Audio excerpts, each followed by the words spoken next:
Today's dark case centres around the case of Rachel Manning. You know how it normally works. When a body is found, an investigation follows, and if all goes well, the culprit is found and justice is served. But it doesn't always work out that way.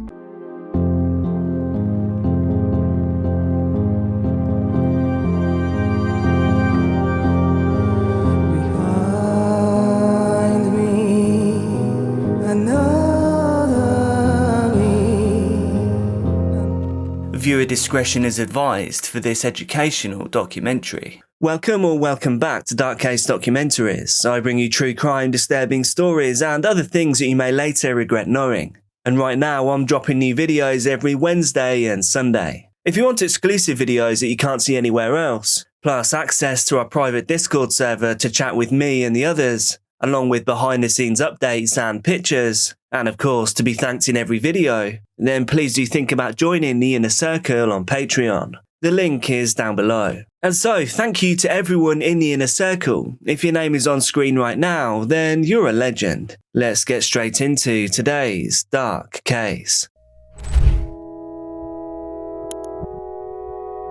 Today's case is based in Milton Keynes in the year 2000, which is somehow 25 years ago. Barri White, not that Barri White, worked at a local sports store and he had met Rachel Manning, 19, through friends. One night his friends had thrown a house party to celebrate their A-level results and he had struck up a conversation with his future girlfriend. Rachel was very independent and she knew how to handle herself. She was described by many as the life and soul of the party. As things progressed, the two moved in together. However, in doing so, money had been tight. With the money issues that they had, they often found themselves in arguments, and Barri, who disliked conflict, would walk away and leave Rachel to cool down, knowing that she'd be back to her bubbly self soon enough. So their time living together came to an end. It seemed like the best decision at the time. Rachel then moved to nearby Wolverton to stay with some friends, and Barri moved back to Bletchley to live with his mother. But the two of them didn't split up. On December the 9th, 2000,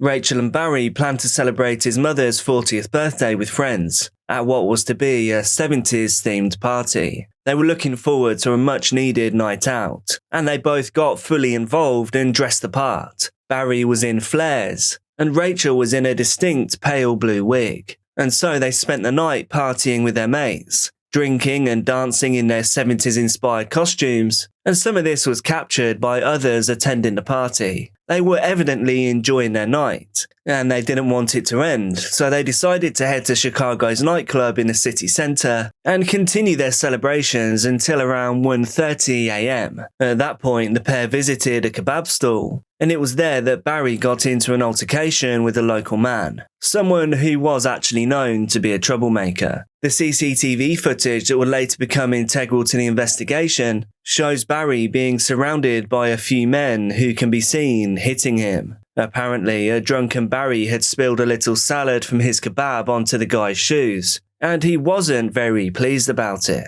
The footage then shows Rachel stepping in to help out smooth over the situation, and it seems like she actually managed to do this just before the police arrived to keep an eye on the clubbers. At this point, the pair had walked away from the area, and Rachel was trying hard to convince her boyfriend to go back to the club so that she could get a taxi home. Barri, however, had no interest in going back. He understandably didn't want to bump back into the group who he had just had a run-in with, so he split off from Rachel, heading for his friend Keith Hyatt's nearby house. And Barri made it there in one piece, but not long after he received a phone call from Rachel. Under the influence, Rachel had struggled to find her way back to the club, and during the phone call she told Barri that she was lost. And Barri, who had to work early the following morning, was pretty annoyed with her, but he told her to head to a nearby Blockbuster video store and that he and Keith would be there to pick her up. However, when the two pulled up to the agreed location, Rachel was nowhere to be seen. The two friends then drove around the area looking for the drunk girl in her blue wig. It should have been pretty easy to see her, but they couldn't.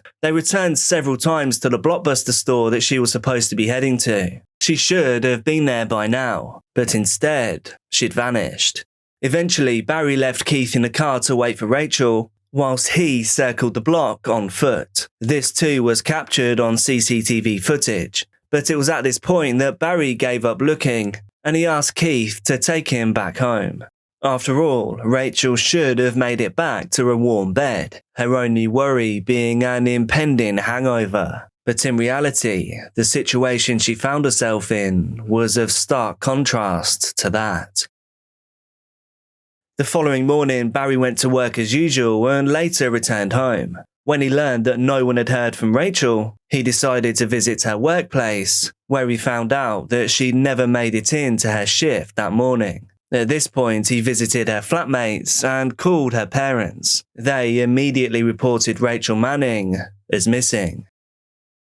The very next day, on December the 11th, a white boot covered in crimson red was spotted by a greenkeeper at a golf course in Bedfordshire. As the greenkeeper approached this out-of-place object, he came to the stark realization that what he was looking at was in fact a battered and beaten body, an image that would stay with him forever. Police were immediately called and rushed to the scene. This body was Rachel Manning.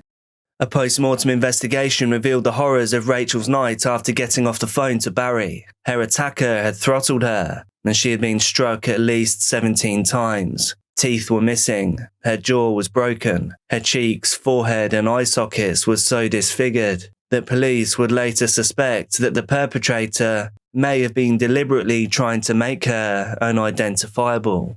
None of them could have known that the investigation that they were about to begin would take over a decade to solve, leading down a path so twisted it was almost unbelievable. That morning, Keith Hyatt, the man whose house Barri had stayed at, and the man who was initially helping Barri to look for Rachel, also by chance passed the golf course, and he noted the heavy police presence. He stopped to call Barri's mother, worried it was something to do with Rachel, and then he decided to stop and ask the police officers himself. He mentioned Rachel's disappearance 2 days prior, and he asked if a body had been found. This concerned investigating officers. It isn't rare for a murderer to revisit a crime scene, nor to involve themselves with a case, speaking directly to officers. Keith and Barri immediately found themselves at the heart of a very serious investigation. Both of them were arrested on suspicion. In the 2 months that followed, Keith and Barri were top of the suspect list, as police tried to piece together Rachel's last moments on this earth.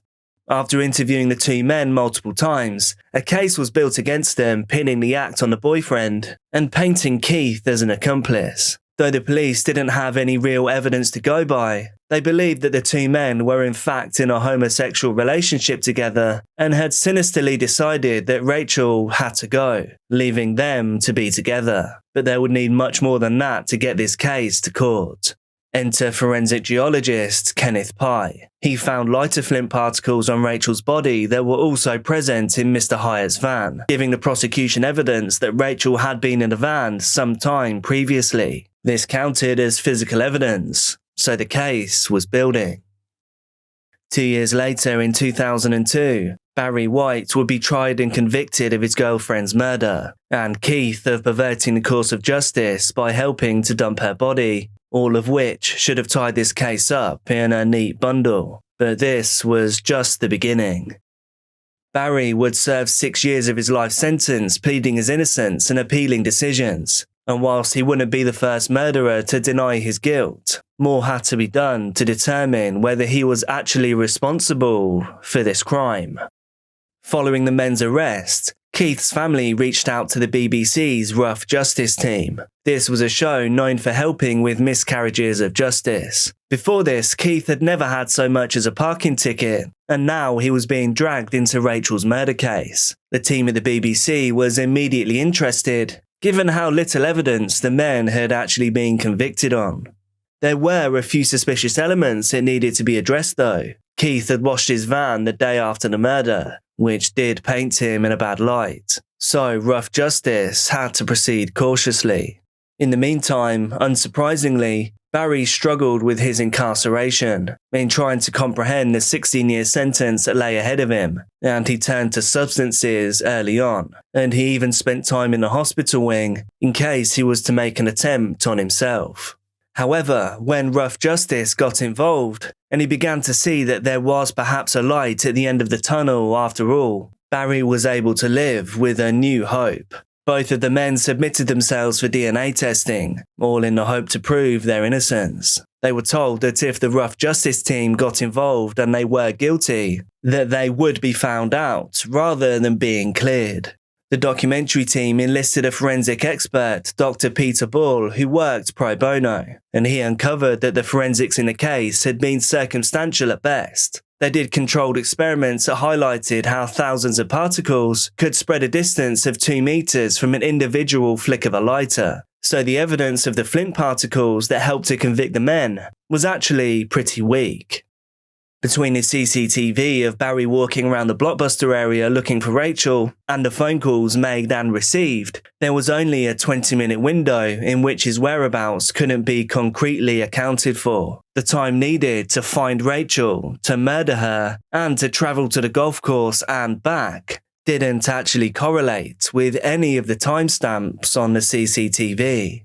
Most importantly, Barri's DNA wasn't found on the murder weapon found at the scene. In fact, someone else's DNA had been recovered from this steering lock, but it didn't match anyone in the police database. With all of this being brought to light, and so publicly, Keith Hyatt was eventually released on parole in 2005, and then Barri was acquitted in 2007, and then the prosecution was granted a retrial. Barri was subsequently acquitted and released. It's hard to imagine what effect being tried and convicted of a crime you didn't commit could have on a man. But in interviews, Barri has shed light on the hardest part of it all, saying, it wasn't the incarceration, nor how terrifying it must have been to be thrown in with 400 others serving life sentences. It was how quickly Rachel's family, whom he knew very well, had believed that he was responsible for the crime without a shadow of a doubt. He said the thing that hurt the most was that he faced them over and over again in court, all of them believing him to be a monster, someone capable of such a frenzied and barbaric attack on his own girlfriend. And all the while, let's not forget, Barri was grieving for the woman he loved. Whilst locked up, the night in question must have rolled around and around in his mind. It's amazing he held it together as well as he did. We can imagine he asked himself, what if he had just gone back to the club and gotten Rachel safely in a taxi like she asked? It really doesn't bear thinking about. Rachel's parents didn't help the situation either. Even after Barri had been acquitted, after he had been proven to be innocent, Rachel's parents still condemned him in interviews. For them, the blame remained with Barri because he was the last one to see her alive, believing that despite their bickering on that night, he should have made sure that she made it home safely. Keith Hyatt's only crimes were giving a mate a place to crash, helping him look after his girlfriend in the dead of night, and stopping as a concerned member of the public on that fateful morning when Rachel's body had been discovered. Each had given their version of events multiple times, which CCTV and phone logs had confirmed. Both of the men understandably thought they had a solid defence, yet they still wound up behind bars. If it hadn't been for the involvement of rough justice, along with general media attention, Barri probably would have served his full sentence. The two men would fight for compensation, some justice of their own, but really justice still remained unserved. If Barri didn't do this, that meant there was still a murderer walking the streets of Milton Keynes, or wherever else he may be now. In May 2010, a woman narrowly escaped an attack by the driver of a vehicle that she had initially gotten into, believing it to be a taxi. Fortunately for her, she managed to get out of the car and run to safety, thankfully crossing paths with a Good Samaritan passing by. The Good Samaritan was a lorry driver, and he took the woman home. The lorry driver knew something wasn't right about the car or the driver, so even though the woman didn't want to report the assault to the police, the lorry driver decided to take note of the car's number plate and to report it to authorities. The driver was 41-year-old Shahidul Ahmed. He was a resident of nearby Bletchley, and he worked at a restaurant. When he was brought in, his DNA was taken, and although he wasn't in the system for any previous convictions, his DNA was flagged as a match for that found on the steering lock, the weapon that had been used against Rachel. The police had their man and they arrested him. Ahmed had approached Rachel masquerading as a taxi driver before then carrying out his attack. In addition to his DNA being found on the weapon, his hair was found on Rachel's clothing. Ahmed was given a life sentence and to serve a minimum of 17 years. Shockingly, it was revealed that he had attempted his taxi ruse on several occasions over the years, and had any of those victims reported it to the police, he may have been arrested for Rachel's murder far sooner, and Barri may have been free to go without his 6 years behind bars. And in fact, none of this may have happened. Coincidentally, the Rough Justice programme was cancelled by the BBC on the very same day Mr. Ahmed was convicted. Be careful out there, and I'll see you soon.